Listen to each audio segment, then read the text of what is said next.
Greetings, comrades, and welcome to the Eastern Border once again. And this week we touch upon a lighter subject than on the previous shows, and on a more informed one, because, as your usual host, I'm not an expert on everything, and, well, especially not when it comes to the early history of this region. That is why, as promised, I have this wonderful interview here with Artis, which is a historical reconstructor and does many, many other things. He's like, imagine Bear Grylls just in real life. That's the best thing I can tell you about him. I actually not Artis. Tell my listeners about yourself.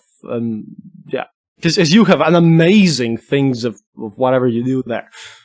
Hello.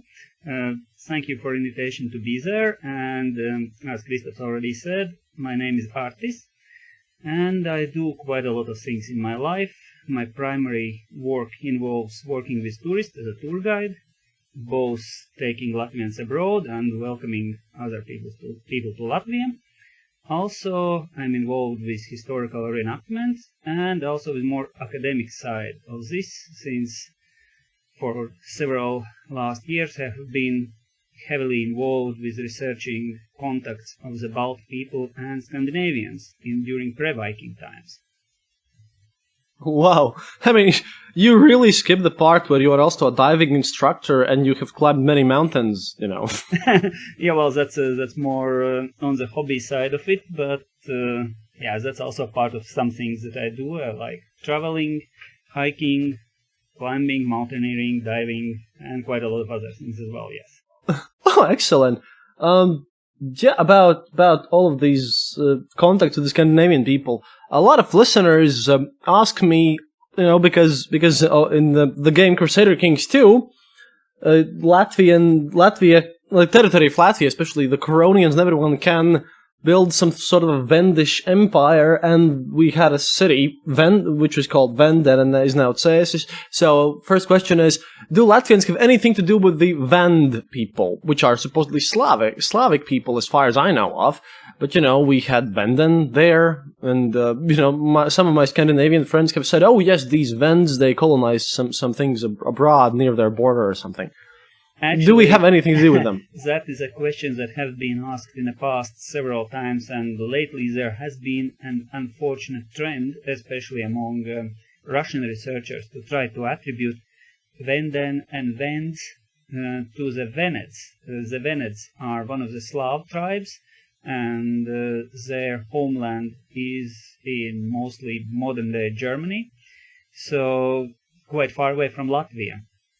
And Vends, on the other hand, accordingly to the archaeological finds we have and what historical records we have from the 13th century, are obviously belonging to the Finno-Ugric people. So they're closely related to Livonians, but not exactly the same as the Livonians who used to live in River Gauja area. The current theory is that they used to live near Venta River in Curonia, and after they were forced to leave from there, most likely because of the conflict with Curonians, who were Baltic people and who were basically conquering the area for several past centuries, and driving many Livonians out of their former inhabited places or becoming an overlords for them. So apparently the Vends moved away from their former homeland. For a time they settled near current Riga, but then they had to move again and established their settlement near modern-day Cēsis. And from there, Cēsis got its old name, Venden. Yeah, that kind of settles things up a bit, but that's one of the questions that we've received lately. Other interesting thing that I really need to know is that, let's talk about these Curonians, because that's my nickname on the site as well. My ancestors come from that area. On the episode we did on the Northern Crusade, I read some conflicting tales about all of this Curonian and Latvian tribes. And I'm just going to call them Latvian tribes, even though by this point I think you shouldn't call them Latvians already. But there were some complicated issues with this because some people are like very inclined to say that we were like these savage barbarians to whom the Crusaders brought civilization. And other people in turn respond to the fact that, well, yes, but the Crusaders were these very oppressive Western people who treated us like Saracens and, were very racist against us and all these things. Now, how was it like really like to be a person living in a tribe in Latvian territory back then when the Crusade came towards us? I mean, we had a lot of contact with the Scandinavians and before, I think, and also with the Rus on the east. But because some sources say that we were like terrible savages, and some sources say that we were kind of these idealistic, noble savage stereotype things going on there. Well, yes, a lot of that have been said, and a lot of that is the result of past century, especially Romantic period of 30s, past century, when there was a lot of literature published about our ancestors. And of course, quite a lot of people have done both serious research and also quite a lot of fantasy about that. Essentially, what I can say for a person living at that time, you were part of your tribe, we can call them that, and probably, of course, there was no general idea about any Latvians as a nation, because nations are 19th century concept. So during 13th century, when the contact with Crusaders happened most often, the loyalty of somebody would be to his local chieftain, you could say. Maybe in a larger scheme of things, he would know that his chieftain is responsible to somebody else who is a larger overlord of larger area, but of course nothing like common nation, especially since there were different tribes. As I already mentioned, in Curonia, it was basically modern-day Curonian Peninsula was divided between areas where Finno-Ugric people used to live and where Curonians, who were somewhat like latecomers to the area, came and slowly pushed the Finno-Ugric people more north. And of course in Grobins there was a Scandinavian settlement, which is my primary work and research object, since apparently Scandinavians lived there for several centuries, and it seems that they kept on living there even after 9th century, when some suggested that they were pushed out. But recent finds suggest that they kept living in Curonia, probably assimilating slowly, but not everyone. And of course, it's very widespread ideas that to talk about one's ancestors, that those were those noble people who were living peacefully with nature and sometimes noble savages and stuff, but the reality was that they were pretty much like any other person living around Baltic Sea at that time. So Curonians, without a doubt, they performed raids both on land and on sea. We have records from Gotland, from Denmark, also from mainland Sweden, because at least in chronicles it's written that Curonians were part of the people who sacked Sigtuna. So apparently they were quite a lot like their neighbors, quite warlike at times, but at the same time they were definitely not something you could call savages. If you look at their material culture, we see very beautiful works of art, both their everyday items, the things they used for decoration, different necklaces, neck rings, arm rings, their tools and weapons are decorated. So they obviously were not only raiders and warriors, exactly the same as it has been said about Scandinavians, both during Viking Age and before. Most of them never went abroad raiding or never actually took part in any military action. Most of the people of that time were farmers or fishermen or whatever else, craftsmen. But of course, part of them were warriors. And regarding the bringing civilization by Northern Crusades, well, it depends on your point of view, of course. If you look at the point of view of the Western European Christian civilization of that time, Of course, their idea was that they're bringing civilization, they're bringing the word of Jesus Christ the Savior to the pagans, but if you look at it from the point of view of the local pagans, that wasn't quite as nice thing that could happen. But of course, it's not that it wasn't first time they encountered Christianity and Christians, because there are indications that in Latgalia there was, especially along the river Daugava, there was already quite a lot of influence from Eastern Orthodox Church, and of course Roman Catholic Church tried to spread its influence into this area as well. It's one of the old trade networks, so it's quite a bit more complicated than simply saying that, oh, those evil crusaders came and conquered everybody and became the evil masters, overlords, and everything. And at the same time, you can't really say that, oh, our ancestors were those nice pastoral people who just like to sing a lot and play musical instruments and dance around. They were pretty much like everybody else at that time. Yeah, I wanted to ask about the technology that Coronians used, or even Semigalians, I suppose that's the correct term or something, essentially about the technology levels in these parts in comparison to the rest of Europe. In comparison to Crusaders specifically, I know we didn't have any plate, as far as I know, and also I've heard some rumors that the Crusaders are actually mostly Scandinavian, not German, as we were taught in school. So can you comment on this? Were the Crusaders really mostly Scandinavian, and what were the technological differences between us here and the Christian Crusaders who came here?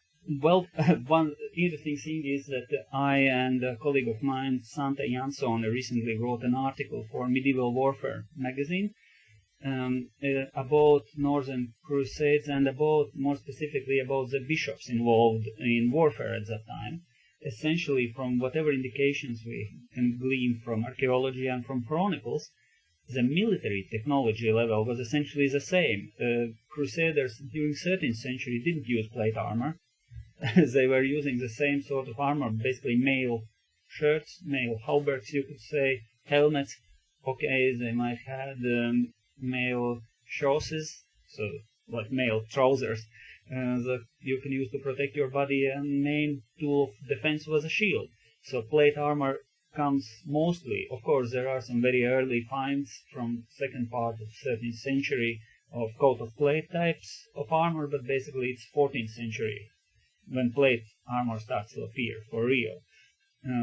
So there are some finds of lamellar plates, so the small metal plates that can be fashioned into the armor in Coronian territories. In Coronia, we have finds of helmets of obviously local design and manufacture, made from iron, decorated with copper alloy plates. So apparently the weapons that we see, there are indications that they were mostly swords, for example, blades were imported, but then they were given local hilt garniture, and some, it would seem, were also locally manufactured. Spears, axes, a lot of those were of local manufacture, others were imported. So you could say that military technology was on approximately the same level. The different thing, of course, is that quite a lot of crusaders had more, let's say, experience with larger scale warfare. But if we remember events like Battle of Saule, when basically the order of sword brothers, or sword bearers, is essentially wiped out by Lithuanians and Semigalians. So you can't really say that the Crusaders had it all easy and they were so much superiorly armed and trained. Also, if we remember from the later part of 13th century, the siege of Tervete hill fort, accordingly to the chronicle, it's 14,000 troops that are sent to besiege a hill fort using siege engines, and they fail. So it's also been said often that the local people had wooden hill forts which Crusaders easily burned. Well, I would like to ask a question. Have anybody who says that ever tried to burn down a fortress made from oak tree from outside. Especially when in Latvia, with all this rain going on around these parts, Exactly. and everything being wet all the time. It's wet, and we did actually a bit of experiment during one of reenactment events, trying to use fire arrows to start fire in deliberately made part of the protective wall that was actually doused in fire liquid. Well, we ended up having to use a torch even for that. And actually, it's not easy to burn something from outside when it's wet, and especially since, as some hill forts apparently were, when you have clay plastered over the outside. Yeah, because that really. That would just make sense, because I don't know what people kind of think. These forts were just like wooden logs placed together. No, these people were, dear attention, dear listeners, these ancient people that we're talking about, they were kind of warlike people. They had been fighting with the other tribes in this area for a long time already. And if the local people hadn't figured out how to easily burn something, I doubt that the foreign crusaders would. Apparently, and also, like I said, there is an episode in one of the chronicles that says that during a battle, one of the pagans picked up a helmet from a defeated crusader, put it on his own head, and then ran back to his own people, and those fled in panic, thinking that it's a crusader coming. So basically, you could say that the rest of his military equipment was, well, the same, apparently, if he looked so closely as a crusader. So, of course, the other thing is that most of the warriors who were not primarily warriors would not have mail armor, or probably not a good helmet, and most likely not a sword. There are quite a lot of sword finds in Curonian territory, but those are mostly thought to have belonged to like a military retinue of a local war leader, because sword is not easy to use. It's a difficult weapon to use. It's definitely not the most popular weapon. The most popular weapon in human history is a spear. Wait. Please explain this about swords. Why are they difficult to use, and what's so special about them? Because you just stunned me here, Artis. That's because I've been training with different sort of swords for quite a lot of years now. And if we look at how much time it takes to learn to properly use a sword, if you really want to use it, not for a LARP game, which is just make-believe and having fun with the friends, or for an enactment event when it's also just, having fun bashing each other with an iron sword. But the thing is, it's a weapon that takes quite a lot of time to master. Of course, any weapon takes a lot of time, but it is much easier to use, especially in massed combat, to use a spear than to use a sword, because you have to get closer to your opponent, and the spear gives you reach. It's basically, that's why it has been the weapon of choice for most of the human history, before, of course, the firearms became primary weapons. And an axe is probably much closer second than a sword. Also because making a sword is so much more difficult and expensive than making an axe head or making a spearhead. So it's a lot more work to get a good sword, because most of what you can buy nowadays on open market are very, very poorly done sword-like objects. A real, properly made sword costs a lot, even nowadays, and it cost quite a lot of money back then. That's why you see forgeries even back then, when people were trying to imitate the famous makers, like the famous Ulfberg swords, and you see copies of them made.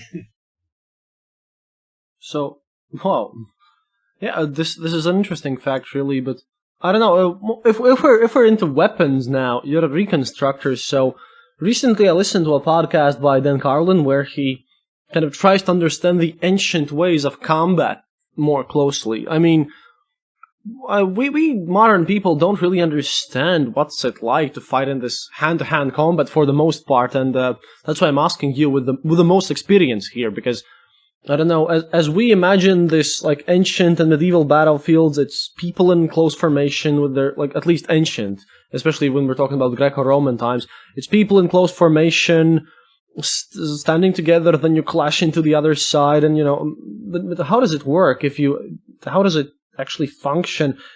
Because ancient authors didn't leave much to us there. They just said, well, one side pushes, and then the other side routes. And, Vikings also used shield walls, so not much really changed in combat, I think, until the invention of gunpowder.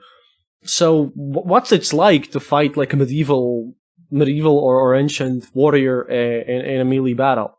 I mean, it must be kind of, really frightening to think about the fact that, in modern wars, the horror is just all around you, but you still fight from a range, and but in those days, all the horror of the world just comes down to you in like a single moment in time, so to speak. Well, there are many things involved, of course. I can say that from my personal experience, probably the most sort of frightening or closest moment to that have been during reenactment of Battle of Visby, which involved also horses. So standing in a close formation, in a shield formation, when there's a charging horses coming at you, mounted knights with lances, who are breaking their lances on your shield, and actually the strength of the strike is such that despite you being in formation, you basically go down from the heat, even though nobody is actually trying to kill you. It gives quite a lot of perspective on that. But the thing is that close formation is one way that you can coordinate the actions on a battlefield, because otherwise, before the invention of the radio, it's really hard to get your message or directions across. We tried that while you're fighting in a shield wall, and all the sound and everything makes it very, very hard to control the battle. So the close formation is one way that you can get at least people moving in the general direction you want, and to get them do more or less what you want. And also this formation gives you a support from the other people next to you, because you feel your comrades next to you, and that helps. But of course nobody except from actual military who have for one reason or another ended up in real close combat can't really tell what it was like, because now, as you correctly said, we fight in different ways, and even the reenactors don't really try to kill other people. It's just for fun and for training and to show other peoples how it might have looked like. But one thing is that yes, in spear formation, especially if it's deeper than one line, normally there would be several lines of the warriors supporting and sort of pushing forward. If, for example, you manage to get around the other side and attack it from the rear or from the side, then you can disrupt the formation, and as soon as the formation is disrupted, then basically you rout. And most of the people during battle die at the moment when people are routing, because it's much easier to run after somebody and kill him from behind than try to defend yourself when running. This have been proven by archaeological excavations, because when excavating the site of Battle of Visby, which happened in the second half of the 14th century, they found mass graves, and they invited criminologists to examine the bodies. Well, skeletons really. So they were able to determine that most injuries were received when the people were actually running away already. So basically, as soon as one side starts to rout, other just basically runs after it and kills them. So there's a lot of aspects involved, and actually one of those things is that the swords were not that prevalent weapon. Even for a knight, for a Christian knight, primary weapon would have been a lance if he's mounted, or in many cases a poleaxe in later history, like late 14th, 15th century. But when you think about a lance, if you're a knight and you're charging someone, then okay, they charge someone with their lances, and with all this point of impact, they crush through their armor. But how do you get the lance out? Like, didn't they get stuck or something? Oh, and while I'm at this, I want to dispel a certain thing which which a lot of people think that medieval knights were extremely immobile. That is just simply not true. There are videos online, and the idea that they were carried by winches on top of their horse and they were just lowered upon them, it's false. The armor is not that heavy, and it is not that cumbersome as you might imagine. But that's a side note. But really, how did they... Well, I mean, you charge someone, and then what you do? Your lance is, say, it's in a person, okay? So how do you pull it out? well, there are several things that people who have examined existing weapons and images and descriptions from medieval times, because from later medieval periods there are already including instruction manuals how to fight, those fact books which give instructions for prospective warriors. And one of the things is that it does not necessarily get really stuck. The lance also is not immobile. You can turn it and you can try to yank it out. So other thing is, after a charge, knights can return to their own lines. Their assistants give them fresh lances and they can charge again. So it's not like they have, one lance. It's not like in role-playing games where you have a hero traveling across the country, well, all by himself, or in a small band. A normal medieval knight could have quite a large retinue of followers, of warriors who would assist them. Same as with crusaders. If you read that in a battle there, 5 crusaders died, it doesn't mean that there were only... If 5 brothers of the order died, that means that each of them had an assistant. In many cases, or there were local militia warriors, and there were also mercenaries. So it's in all likelihood there was a lot more people dying, but the important ones are the ones who are written in chronicles. About the armor, yes, definitely. I fight in armor, I move in armor. I have several, including starting from recreations of 7th century Scandinavian armor up to late 14th century English armor. And you can move freely. There is no point of wearing armor if you are immobilized by it. Only armor that actually heavily restricts movement is the one that is designed for protection in specific sports games, like later knights tournaments, when you have specific types of the tournaments. So the armor was designed deliberately for this task. It's the same as comparing, I don't know, maybe American football players' armor with modern, marine body armor. They are designed for different things. Artis, by the way, interesting fact which I learned recently. Do you know who kind of invented and enforced the use of the armor in American football? Actually, no. It was actually Theodore Roosevelt, because his son died in a football match. Oh. And the whole of the country was about to just shut down all American football as an institution, but Theodore Roosevelt was a huge fan of it, and he kind of decided that, let's force everyone to put on this armor so that they could actually continue the game. It was interesting in this fact. So the armor is there just so that the sport can continue, because it was a bit deadly before. Well, like many sports on occasion, but it's the same with those medieval armors, especially in a later part of medieval period, which is basically outside a bit of focus of this specific discussion, but they were designed to defend against specific tasks, and they were not designed to be used in actual combat. The actual combat armor gives you almost complete freedom of movement, otherwise it's useless. So basically in armor I can run, I can jump, I can make all sorts of movements, and I know people who can do backflips in armor.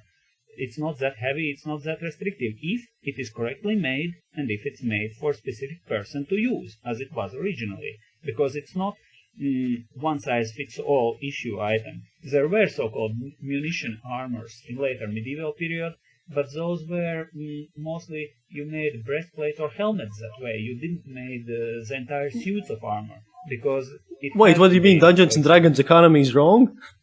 Sorry? Wait, what do you mean Dungeons and Dragons economy is wrong? Oh yes, absolutely. That despite that I still like the game, but the economy there is completely different, because basically every suit of armor, even the mail armor that quite a lot of people still call chainmail, even if it's a wrong term to use, but it's even this is usually tailored to specific person, because then it's lighter, it fits better, it's allow you move faster, and that's important thing in combat. And the same with the helmets. They're designed in such a way to prevent your injury and to give you the maximum possibility to breathe and see. Of course, it restricts your sight somewhat, but again, in many cases you see people using, in movies and also in reenactment, using horsemen's helmets on foot, while usually it was not done so. Those great helms that so many people like to use, or imagine that dismounted knights used, usually they didn't use them. Those are horsemen's helmets. They're designed to prevent somebody stabbing you with something pointy in your face while you're on horseback. While on foot, you would use a different helmet. What's really interesting for me is that, this kind of proves the fact that the ancient peoples were really, ingenious, and they had a lot of skill. And I think that's sort of a prevailing theory among a lot of people these days, that, they like to speak about these dark ages and how much smarter we are than the ancient peoples. And, when we're thinking about this idea of specifically made armor and how actually much work they put into their fortifications and armor, and even everyday tools, I might say, and if you look at the buildings that they constructed, this kind of ruins the whole idea of, us right now being some sort of, a superior peoples than we were before. I don't know. What do you think? Well, the thing is that, of course, nowadays we have a much easier access to information than it was back then. We can actually get a lot of information very fast, very easy, and of course it affects the way how we think, how we do. But on the other hand, as a result, we tend to dismiss earlier people and earlier civilizations as ignorant or stupid, which they definitely were not. Otherwise, they would not have survived, and we wouldn't be around. But the thing is that even if you look, for example, at ancient Greek armor, you see a lot of forms that are basically reused later. Okay, in ancient Greece they started to be made out of bronze. Later you see them in iron, but the basic idea is the same. You try to protect the vital parts of the human body from harm. And if you look at the modern body armor that soldiers now use, you can see really a lot of similarities between that and second half of 14th century body armor, except that instead of linen or leather cover and iron plates, now you see materials like Kevlar weave, and then you see composite materials used for plates, because there is different threats to protect from, but the basic idea is the same. You have human body and you need to protect it. Yeah, because our flesh is unfortunately very susceptible to threats delivered to it by sharp metal objects. Exactly. No matter if they're a result of exploding hand grenade or stabbing sword or axe or whatever. And as for the other things, the term Dark Ages is actually really wrong. That's a term that's very often used to describe period between fall of the Western Roman Empire and let's say the late Middle Ages, which is really wrong. If you look, for example, at the finds actually here in Latvia, where we have pre-Viking Age finds in Grobin, and if you look at the finds from the same time period in Scandinavia or Western Europe, like in England or modern-day Germany, France, look at the places like Satanhu burial in England, or Valsjarde or Vendel graves in Sweden, or in Latvia and Grobin, you see very richly decorated helmets, basically very solid iron construction with decorative plates over the top, decorated with garnet inlay with very, very detailed decorations, swords with garnet decorated hilts. And horns. Obviously, the helmets all had horns, right? Right? None of them. None of them had horns. and actually, the only finds of horned helmets are from either much earlier or much later periods. And Yeah, because to be honest, from my experience, I can't really imagine anything less useful in combat than having horns on your helmet. Well, they had the Pickelhaube at one point. Yes, but that's different. Pickelhaube is also it's the construction is different, and it also doesn't have those horns sticking out and catching on anything, including sharp objects, because the helmet's idea is to shed the damage. So basically, if a hit comes from up, you want it to glance off. You don't want it to get caught on something. Yeah, there are those people who think that helmets had horns, and later Pickelhaubes had these spikes on them, so that, if you are an infantry person and a cavalry charges you, then you can stab the horse with your helmet. Which would be ridiculously stupid, I think, because your head would just, you'd break your spine or something. I definitely wouldn't advise trying to hurt a horse doing that, but you certainly would get hurt much more by a horse trampling you than a horse would be injured by that helmet. But definitely that's not something that's realistic. We have finds of those helmets from 6th, 7th, 8th century. Like I said, they are richly decorated with garnets, sometimes with gold, with silver, with gilding, and they have. We have found nowadays helmets that have boars on top of them, like in Beowulf, which is an Anglo-Saxon legend. So basically, many of those legends apparently are quite close to reality, and in that regard, they depict the equipment used correctly. And you see a lot of this very, very rich equipment, but you must remember that it's not something, again, like what a lot of people think that from role-playing games, that, I go to battle like a poor peasant, and then on a battlefield I loot that and I will be wearing that. Sorry, I have to disappoint the people who think that way, because from what we can learn from history, apparently it was almost never quite like that. Usually the people who went to fight first were the local noblemen, because that was their obligation. They were the ones preserving traditions, they were the ones who served as administrators, as judges. They also were the first one to go into battle, because that's what they were there for. They were the leaders, and they were responsible for their community. So the farmers, they are here to farm. Those local elite, local nobles, they are there to take care of everybody else.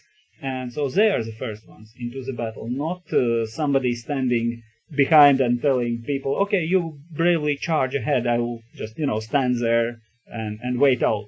It just didn't happen that way, because otherwise you lost all respect. And if you lost all respect, then, well, you won't have any followers and nobody would care about you. So yeah, because your legitimacy and kind of your right to rule comes from this respect. I understand, like, we have this term Karadraudze. I presume that's the ruling elite over there.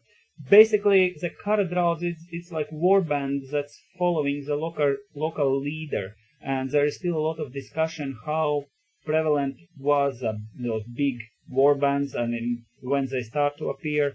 What we definitely can say is that we see weapons in burials of Baltic people, in Finno-Ugric people burials, in Scandinavian burials, all the time.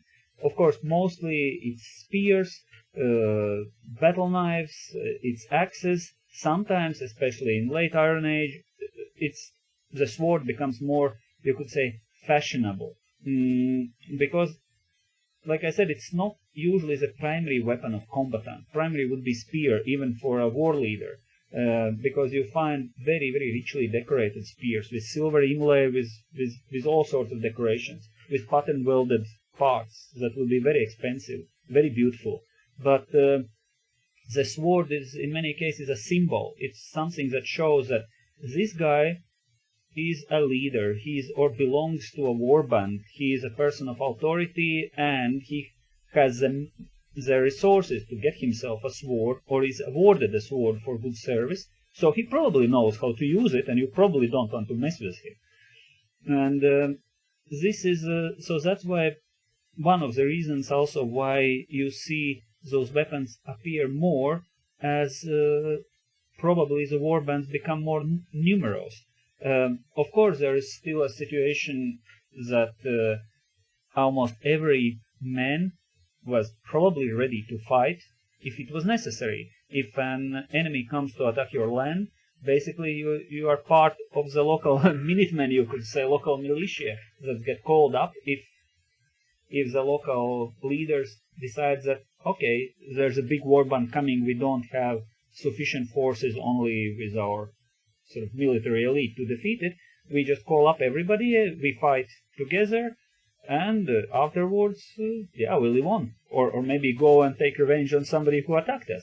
But that's a different story. But essentially it is that, what I want to say is that at that time we don't have a ruling leisure class, like you would see, for example, like in 18th century France. Even in medieval Europe, you can't really say that most of the nobility was a leisure class.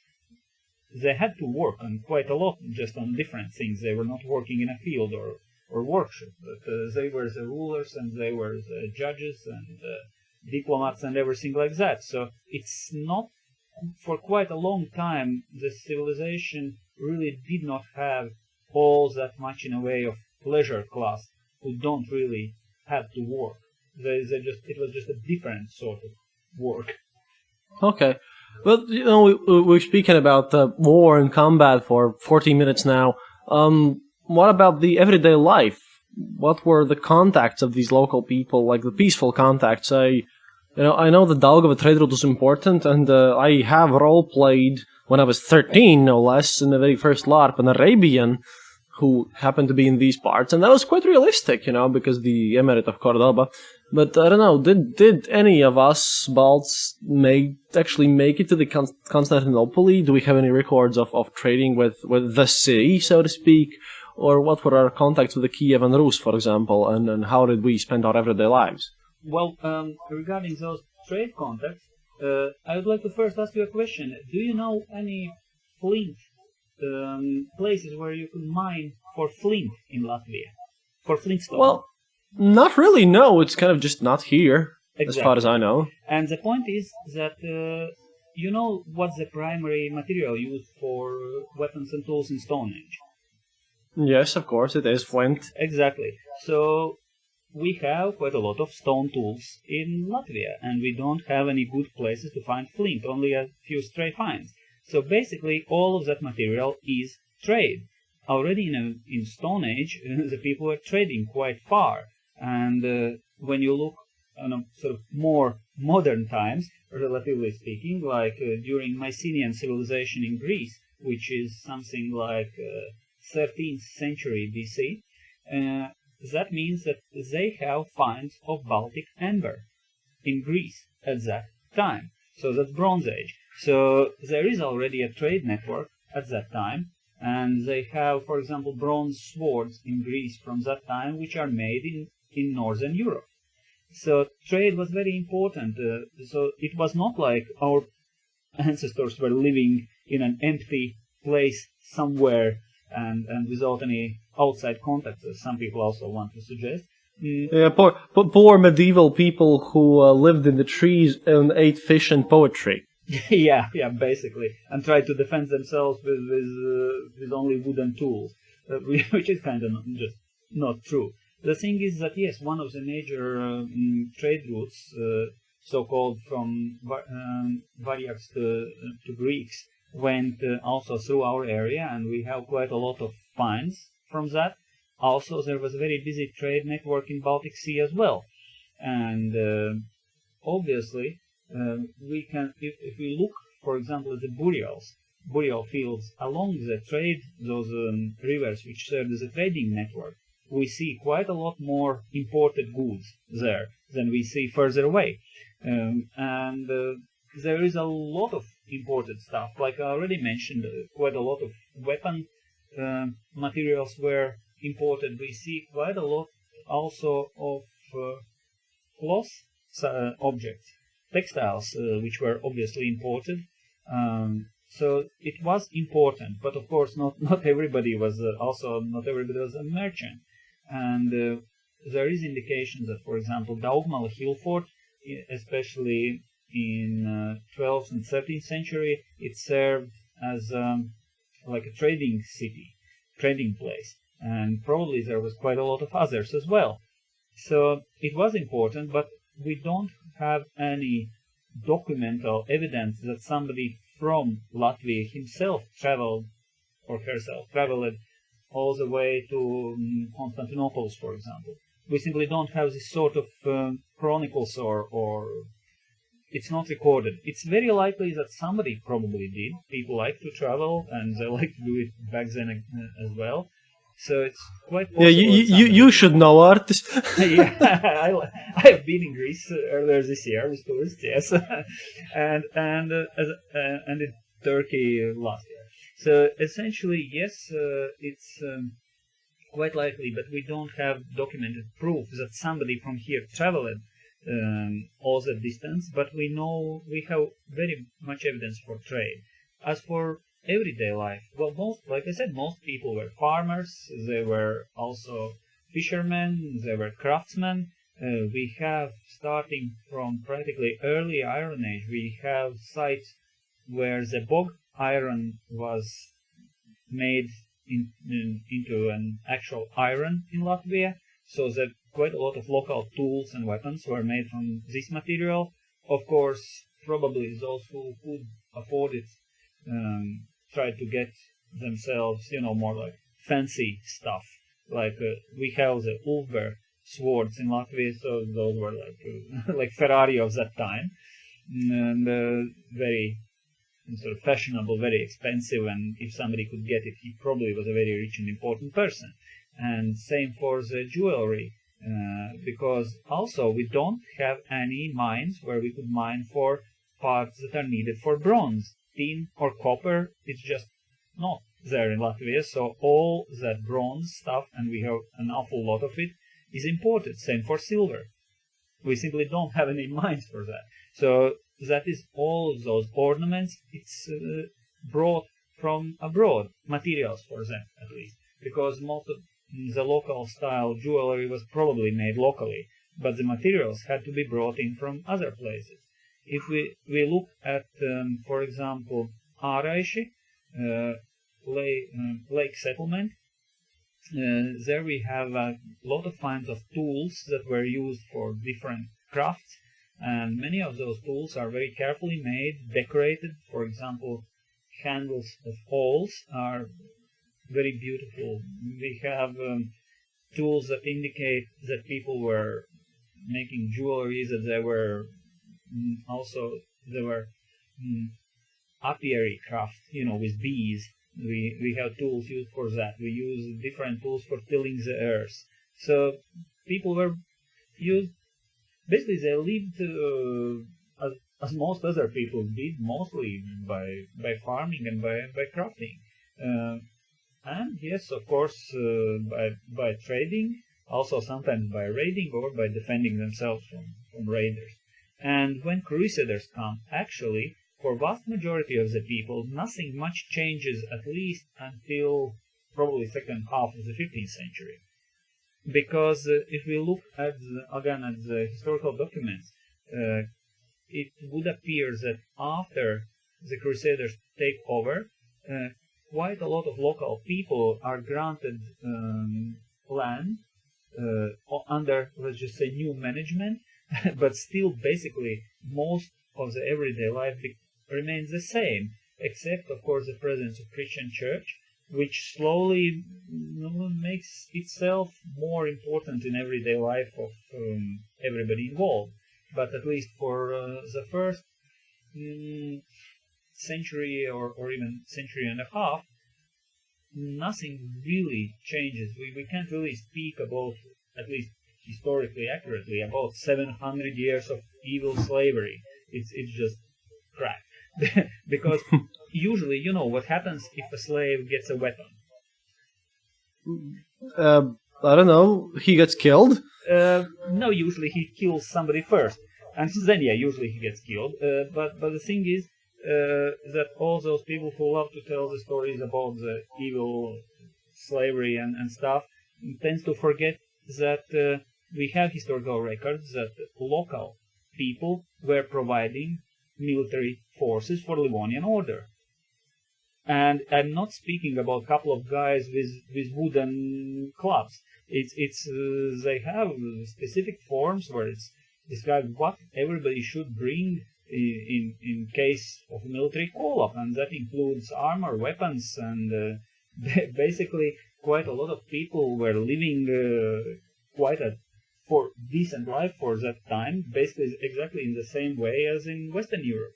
So it's not like it wasn't let's say like some sort of colony with poor, stupid local people who are enslaved and then basically work on plantation all day and with evil overlord walking around and just cracking his whip all the time. It didn't really work that way, at least not here, because of course there wasn't that many crusaders. They had to make compromises. They had to make agreements with local.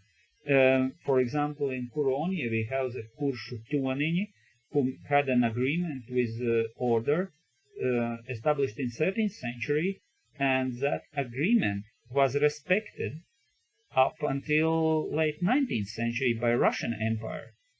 If you come to think of it, why would a Russian emperor have to pay any heed to some sort of agreement between some local people somewhere on outskirts of his empire with some long-gone religious order? But still, their rights were respected in the regard that they were not considered sort of the class of people who are almost like properties. They were free people for that time. Interestingly enough, thank you for this valuable information, and just to like end this conversation on a positive note, I'd like to ask you about our ancient Latvian religion. And a lot of listeners have been wondering, was it somewhat similar to the Scandinavians, or what was going on there? As far as I know, it's kind of we had what we know from our dynasty. We had a certain pantheon of gods or something, but I highly doubt that it's even like remotely similar to what the Dievturi agencies or some other nice people on the internet, and thank you, Artis, for sharing this with me beforehand. There are people here in Latvia who think that there were some Baltic and Celtic druids going on, which is nonsense, but what can you tell us about the common things, and maybe you can shed some light on the matter here. Unfortunately, most of what we know about our ancestors' religion can be summed up with two words: damn little. The problem is that they did not left themselves any sort of historical records that we could use, and the Crusaders weren't much interested in recording details of the local religions at that time.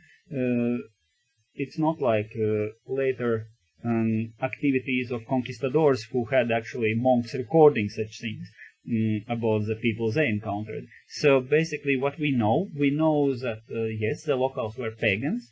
We know that they had certain rituals. For example, the ritual for determining person's fate was with a horse stepping over the spear, sort of deciding its fate. We also know that they had a tradition of destroying part of the war booty. Like there is a moment in Chronicle where a chronist writes that those stupid pagans actually burned part of good loot, good weapons and armor that they had taken in battle. So apparently that was some sort of dedication to their local gods. About the dynas, the unfortunate thing is that those are oral tradition, and a lot of new things got added to them between, say, 13th century and 19th when they are recorded. That's an awful lot of time, and those things change. Of course, there are experts who are trying to decide which are older versions, which are more modern, but it's quite obvious that a lot of things in them that supposedly talk about our deities are heavily intermingled with Christian religion already. So we really know very, very little. Most likely, we did not have many followers of Scandinavian style religion, and actually even in Scandinavia it wasn't universal. I mean, there are different areas where different gods were more worshipped and others less. Odin might have been considered the sort of primary deity in northern sort of pantheon, but there were places where like Thor or Freyr would be more worshipped. So it's not like it's a modern thing to try to classify everything as almost rigid construct, especially in religion. Yeah, but you have to take into account the fact that those old Scandinavian gods are like really cool. Yes, like my cat's name. My cat's named like Freya right now. Okay. Yes. But it's just that, I don't know. We have this obsession with these things, and we just tend to ignore the fact that some of the things that we think are true are not based in history at all. For example, I named my cat Freya just because a friend of mine has named his Athena. So, you know. Yes, well, it's a nice thing, and she's probably a very nice kitty. But the thing is that we know, unfortunately, little. And yes, all the Diepturi basically beliefs are based on the work of Ernest Brastinch in the beginning of last century, in a Romantic period. Who was, by the way, connected to this... what was his name? The guy who built the Coral Castle. Edwards Lieskalnic. That guy. Yeah, apparently Ed's Sweet 16 was a niece of Mr. Braslich. Mm-hmm. So his pagan beliefs had kind of inspired Ed to later build the Coral Castle. I speak about this on the Astonishing Legends show on this episode. But yeah, that struck me as a very weird thing.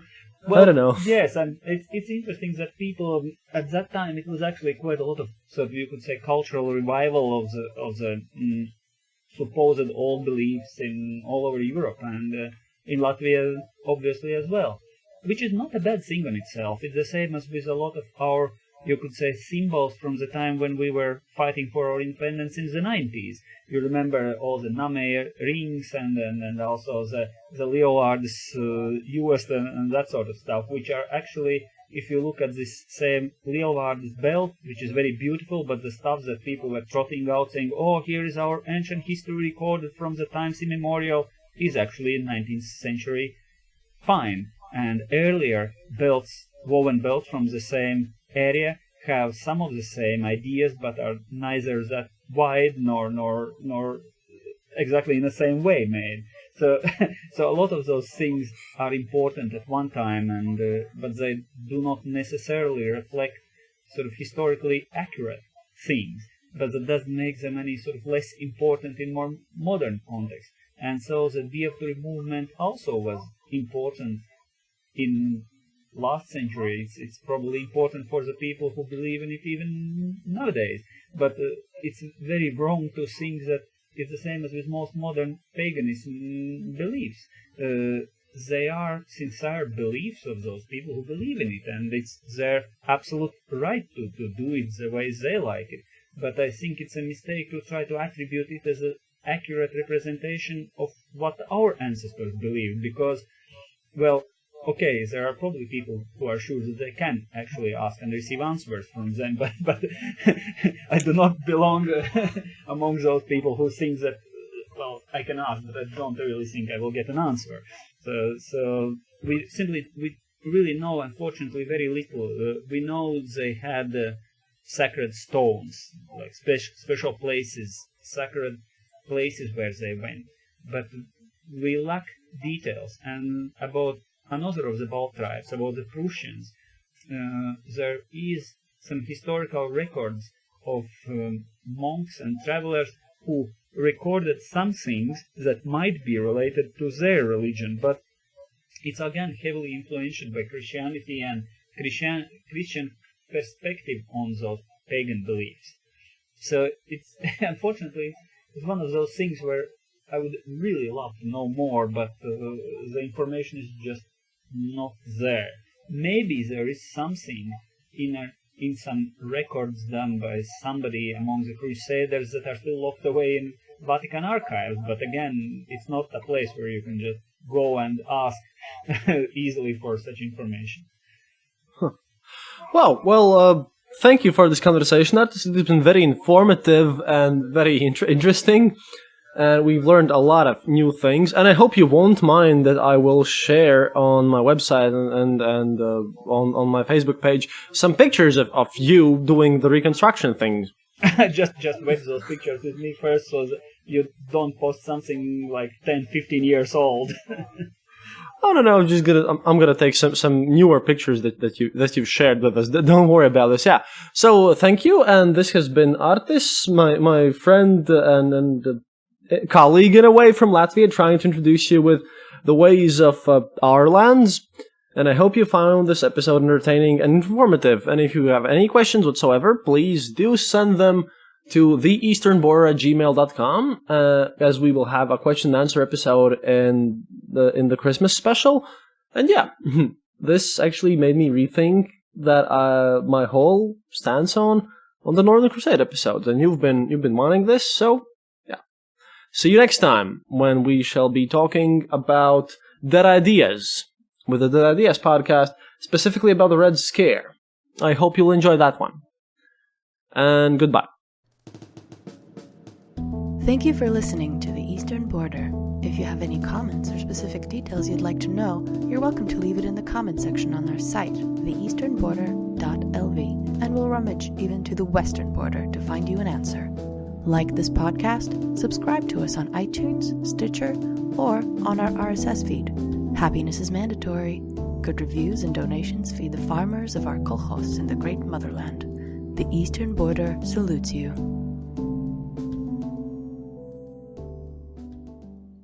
This podcast is part of the Dark Myths Collective. Visit darkmyths.org for more shows like this one. The darkness awaits.